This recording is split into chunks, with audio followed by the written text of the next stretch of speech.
अपना टॉपिक चल रहा था अशुद्धियों का सुधार, रेक्टिफिकेशन ऑफ एरर्स, और अशुद्धियों का अपना चल रहा था तलपट बनाने के पश्चात हुई अशुद्धियाँ, यानी कि ऐसी अशुद्धियाँ जिसका पता तलपट बनाने के बाद में चलता है। इसका मतलब है कि उन अशुद्धियों का संशोधन हम डायरेक्ट खातों में नहीं कर सकते, जर्नल एंट्रियों के माध्यम से, यानी कि सुधार प्रविष्टियों के माध्यम से ही हम संशोधन करते हैं। तो ये जब हम जो अब क्वेश्चन कर रहे हैं सारे, वो सब ऐसी अशुद्धियाँ हैं जो तलपट बनाने के पश्चात हुई है। और अब तक हमने जो किए थे वो सब एक पक्षीय अशुद्धियाँ थी, यानी कि जिसका प्रभाव केवल एक पक्ष पर या एक ही खाते पर पड़ता था। और मैंने उसकी पहचान बताई थी एक पक्षीय अशुद्धियों की, कि जिसमें खाता या खतौनी शब्द होता है कि उसके खाते में राशि हमने कम लिख दी, गलत लिख दी, या उसके खतौनी करने में गलती हो गई, या उस खाते का योग हमने या सहायक बही का योग टोटल हमने कम लगा दिया या ज़्यादा लगा दिया, या उसके खाते में राशि लिखना भूल गए। इस प्रकार की जो अशुद्धियाँ होती है वो एक पक्षीय अशुद्धियाँ होती है।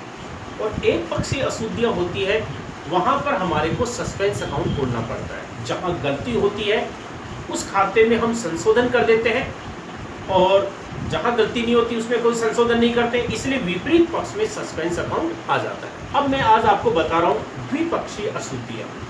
द्विपक्षीय अशुद्धियाँ यानी कि ऐसी अशुद्धियाँ जिनका प्रभाव दो पक्षों पर या दो खातों पर पड़ता है।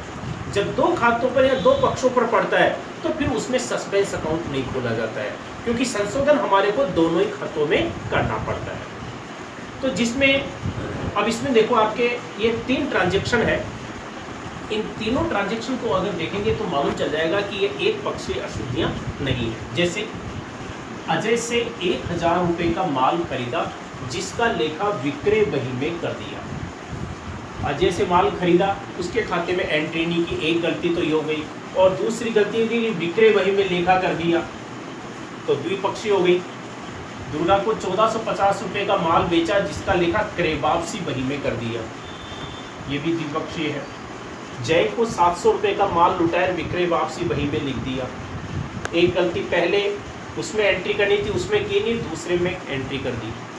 तो इसमें तीनों जो ट्रांजैक्शन है इसमें देखो कहीं पर भी खाता या खतौनी शब्द नहीं है, टोटल लगाने में कोई गलती नहीं हो रही है, इसलिए एक पक्षीय अशुद्धियाँ नहीं है, ये सब द्विपक्षीय अशुद्धियाँ हैं। अब द्विपक्षीय अशुद्धियाँ होती है उसका संशोधन तो हम एंट्रियों के माध्यम से ही करते हैं, रेक्टिफाइड एंट्री हम करते हैं, लेकिन उसके लिए हम क्या करते हैं, एंट्री सही करने के लिए सबसे पहले तो ये देखो कि जो एंट्री सही एंट्री है वो क्या करनी थी, पहले आप वो करके देखो। इसमें सुधार एंट्री करने के लिए आप रब के अंदर पहले वो एंट्री करो जो एंट्री हमारे को करनी थी, यानी कि सही एंट्री क्या होती है वो सही एंट्री पहले कर दो। और गलत एंट्री हमने क्या कर दी, फिर उसमें फिर हम सुधार वाली एंट्री फिर करेंगे। तो पहले रफ में जो 2 एंट्री है वो रफ में करनी है अपने को, और फिर सुधार एंट्री, आंसर तो अपना वही है, रेक्टिफाइड एंट्री क्या होगी। तो मैं आपको करके बता रहा हूँ कि उसकी एंट्री है किस प्रकार से करेंगे। जैसे पहले देखो अजय से 1000 रुपये का माल खरीदा जिसका लेखा विक्रय में, वो तो गलती है कि विक्रय में कर दिया। सबसे पहले तो देखो कि अजय से हमने माल खरीदा, इसकी एंट्री क्या करनी थी। अजय से माल खरीदा है तो माल आ रहा है, परचेज को हम डेबिट कर देंगे, देने वाले को क्रेडिट करो, देने वाला कौन है, अजय। तो हमारे को सही एंट्री क्या करनी थी, ये देखो आपके परचेज अकाउंट दिया टू अजय अकाउंट, ठीक है। सही एंट्री ये होती है कि अजय से हमने माल खरीदा है तो जो वस्तु आती है उसे डेबिट करो, माल आ रहा है, परचेज आ रहा है, परचेज को हम डेबिट कर देंगे, देने वाला अजय, अजय को क्रेडिट कर देंगे। कितने से, 1000 रुपये से। ये 1000 रुपये से हमारे को ये एंट्री करनी थी कि नहीं है, ये करनी थी। सही एंट्री ये होती है, ये रफ बता रहा हूँ कि ये अपने को ये आंसर नहीं है। अब हमने गलती है वो क्या कर दी, गलत एंट्री क्या की कि उसका लेखा विक्रय। अब देखो माल हमने खरीदा है तो उसका लेखा किस में करना था, परचेज बुक में। माल खरीदा है तो उसका लेखा परचेज बुक में करना था, और हमने क्या कर दिया, उसका लेखा किस में कर दिया, विक्रय बही में कर दिया। इसका मतलब है कि जो अजय से माल खरीदा था, हमने ये मान लिया कि अजय को माल हमने बेचा है। विक्रय बही में लेखा करने का मतलब यही है कि हमारे द्वारा ये मान लिया गया है कि हमने अजय को माल बेचा है, यानी कि अजय को माल बेचा हुआ मान करके एंट्री कर ली। तो गलत एंट्री हमने क्या कर दी, अजय को माल बेचा ये एंट्री कर दी हमने, तो उसमें एंट्री क्या करेंगे, पाने वाले को डेबिट करो, अजय को हम डेबिट कर देंगे, और जो वस्तु जाती है उसे क्रेडिट करो। माल विक्रय हो रहा है तो सेल्स को हम क्रेडिट करते हैं, ये एंट्री करनी थी, ये एंट्री कर दी, करनी तो ये थी और गलत एंट्री ये कर दी। माल खरीदा था, एंट्री ये करनी थी, और हमने विक्रय किया मान करके एंट्री कर दी, विक्रय बही में लेखा कर दिया, यानी कि हमने ये मान लिया कि अजय को माल बेचा है, अजय को माल बेचा है, तो ये एंट्री होगी अजय अकाउंट या टू सेल्स। अब देखो ये अपने को रख में कर ली कि ये एंट्री करनी थी, हमने की नहीं है और हमने कर दी ये एंट्री। अब रेक्टिफाइड एंट्री है वो कैसे करें, आंसर वाली एंट्री, रेक्टिफाइड एंट्री। अब रेक्टिफाइड एंट्री देखो, आंसर तो अपने अब आएगा। अब देखो इसमें हम करेंगे सबसे पहले, देखो पहली सही एंट्री के अनुसार, सही एंट्री के अनुसार परचेज को हमारे को डेबिट करना था, हमने देखो परचेज को डेबिट नहीं किया।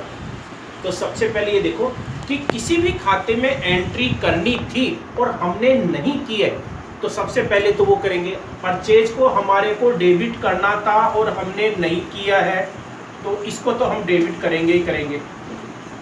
तो परचेज को हम डेबिट कर देंगे, कितने अमाउंट से, 1000 से, ठीक है। तो परचेज को तो हम डेबिट कर देंगे। दूसरा देखो, अजय को हमारे को क्रेडिट करना था, हमने क्रेडिट भी नहीं किया, तो अजय को क्रेडिट भी करेंगे 1000 रुपए से। ये एंट्री करनी थी, परचेज को डेबिट करना था, हमने नहीं किया, उसको करेंगे। अजय को क्रेडिट करना था, हमने नहीं किया, इसको क्रेडिट कर देंगे। अब देखो गलत एंट्री, गलत एंट्री का मैंने बताया था कि जो सही गलत कर दी है उसको विपरीत पक्ष में दिखाते हैं। अजय को हमारे को डेबिट नहीं करना था, अजय को डेबिट नहीं करना था, तो इसको हम क्या कर देंगे, क्रेडिट कर देंगे। जब अजय को क्रेडिट कर देंगे तो अजय को 2 बार तो नाम लिखेंगे नहीं, क्योंकि अजय अब और क्रेडिट होगा, तो इसी के अंदर ये अमाउंट जोड़ देंगे, 1000 रुपये अमाउंट और जोड़ देंगे, तो अजय के खाते में कितना अमाउंट हो जाएगा, 2000 रुपये। क्योंकि अजय को क्रेडिट तो करना था ही, ये गलत किया हुआ है, जो गलत कर दिया उसकी विपरीत एंट्री कर देते हैं, तो अजय को क्रेडिट कर देंगे, तो 1000 रुपये से और हो गया। तो इसका मतलब है अजय को टोटल कितनी राशि से क्रेडिट करेंगे, 2000 रुपये से, ठीक है। अब इसके बाद में देखो सेल्स को, सेल्स भी गलत क्रेडिट किया हुआ है, ये भी गलत है, इसको विपरीत एंट्री कर देंगे, इसमें सेल्स को हम क्या कर देंगे, डेबिट कर देंगे 1000 रुपये।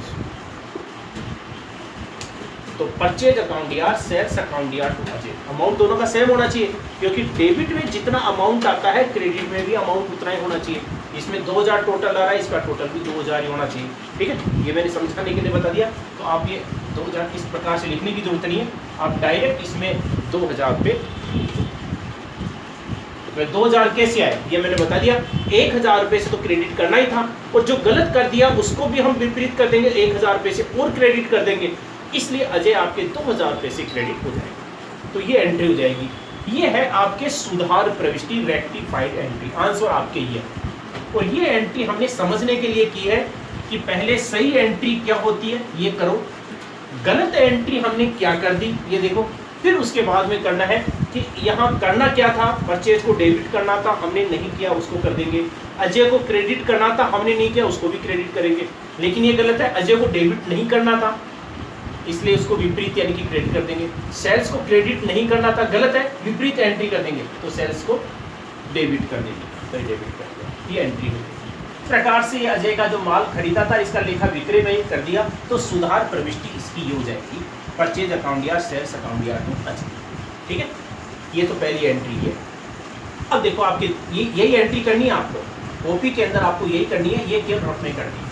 अब देखो दूसरे नंबर, दूसरा ट्रांजेक्शन है, दुर्गा को 1450 रुपए का माल बेचा और लेखा कर दिया क्रय वापसी बही में। तो सबसे पहले तो देखो माल बेचा उसकी एंट्री, माल बेचा है, पाने वाला कौन इसमें? दुर्गा। तो सही एंट्री हमारे को क्या करनी थी, वो एंट्री कर लो इसमें, Durga account DR to sales.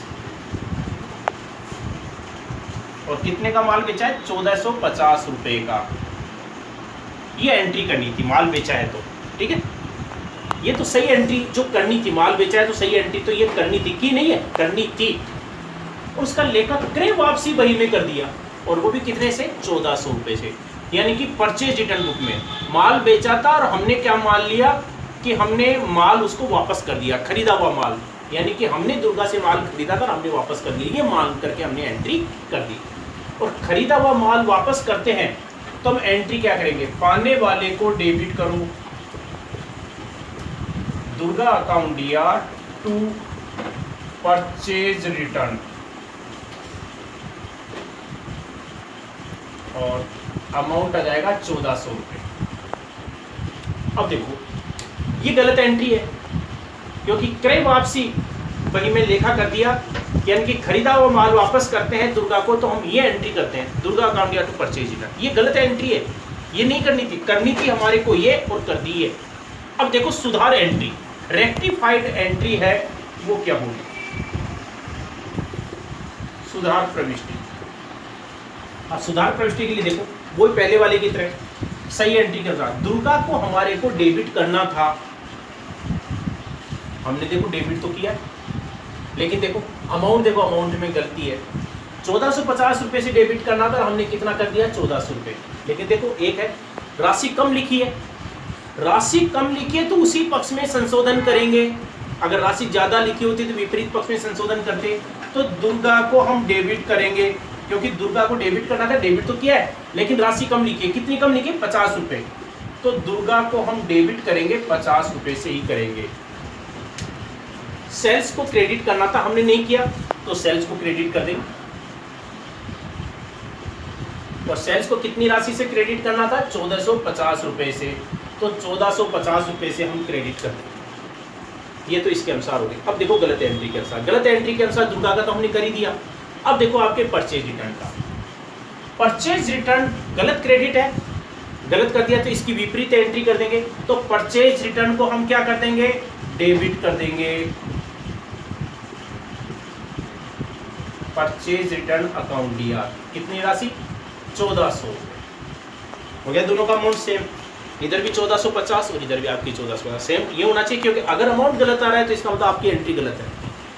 तो दुर्गा को हमारे को डेबिट करना था, डेबिट तो किया था, लेकिन राशि कम लिखी है, कितनी कम लिखी है? 50, तो 50 से ही करेंगे डेबिट। सेल्स को क्रेडिट करना था, हमने नहीं किया, इसको क्रेडिट कर देंगे 1450 रुपये से। और इधर दुर्गा का तो हो ही गया। परचेज रिटर्न को गलत किया हुआ है, विपरीत एंट्री कर देंगे, परचेज रिटर्न को डेबिट कर देंगे 1400 रुपये से, ये एंट्री होगी। तो दूसरे नंबर की आपके सुधार प्रविष्टि ये हो जाएगी। अगला ट्रांजेक्शन, जय को माल लौटाया और जिसे विक्रय वापसी बही में लिख दिया। सबसे पहले तो देखो जय को माल लौटाया, किसने लौटाया? हमने लौटाया। हमने लौटाया खरीदा हुआ माल, यानी कि परचेज रिटर्न। खरीदा हुआ माल हमने लौटाया है, तो पाने वाला कौन है इसमें? जय। तो एंट्री ये कर देंगे। और परचेज रिटर्न को हम क्या कर देंगे? क्रेडिट कर देंगे टू परचेज रिटर्न अकाउंट, कितने का? 700 रुपये से। देखो जय को हमने माल लौटाया तो ये एंट्री करनी थी, Jay account DR to purchase return, सही एंट्री करनी थी, ये सही एंट्री है। और हमने इसका लेखा किसमें कर दिया? विक्रय वापसी बही में, यानी कि सेल्स रिटर्न में। यानी कि बेचा हुआ माल वापस आ गया, और बेचा हुआ माल किसने वापस कर दिया? जय ने, ये मान करके एंट्री कर दी। और बेचा हुआ माल वापस आता है तो हम सेल्स रिटर्न को क्या करते हैं? डेबिट करते हैं, देने वाले को क्रेडिट कर देंगे। देने वाला कौन है? जय। 700 रुपये से ये एंट्री, यानी कि ये गलत एंट्री है, सही एंट्री ये करनी थी, गलत एंट्री हमने ये कर दी। अब देखो सुधार प्रविष्टि, रेक्टिफाइड एंट्री। प्रविष्टि के अनुसार जय को हमारे को डेबिट करना था, हमने नहीं किया, तो जय को हम डेबिट कर देंगे। कितनी राशि से? 700 रुपये से। परचेज रिटर्न को क्रेडिट करना था, हमने नहीं किया, तो परचेज रिटर्न को भी क्रेडिट कर देंगे। परचेज रिटर्न अकाउंट 700 रुपये। अब देखो गलत एंट्री के अनुसार सेल्स रिटर्न को हमारे को डेबिट नहीं करना था, गलत है, विपरीत एंट्री कर देंगे। सेल्स रिटर्न डेबिट है तो इसमें सेल्स रिटर्न को क्या कर देंगे, क्रेडिट कर देंगे टू सेल्स रिटर्न अकाउंट 700 रुपये। और जय जो है ये गलत क्रेडिट किया हुआ है, इसको डेबिट कर देंगे। अब जय को डेबिट कर देंगे तो 700 रुपये से जय वो डेबिट हो जाएगा। तो जय कितनी राशि से डेबिट हो जाएगा, 1400 रुपये से। तो ये एंट्री हो जाएगी Jay account DR to purchase return और टू सेल्स रिटर्न। ठीक है, तो ये मैंने आज आपको द्विपक्षीय अशुद्धियों की 3 ट्रांजेक्शन बताए थे। इन तीनों ट्रांजेक्शन को आप एक बार फिर से आप देखें।